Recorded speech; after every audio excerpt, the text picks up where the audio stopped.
قصة أطفال. الحمامة والنملة. الأداء الصوتي رانيا الأشقر. في يوم من أيام الصيف الحارة، ذهبت نملة إلى النهر لتشرب.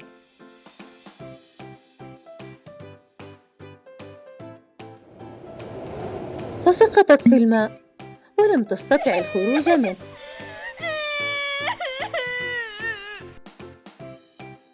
أدركت حمامة كانت تقف قريبا من النهر ما تتعرض له النملة من خطر، فقالت: لا بد أن أساعدها.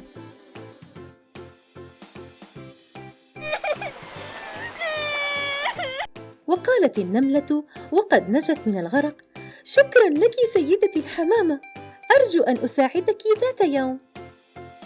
ولم يلبث أن أقبل صياد يحمل قوسا وسهما.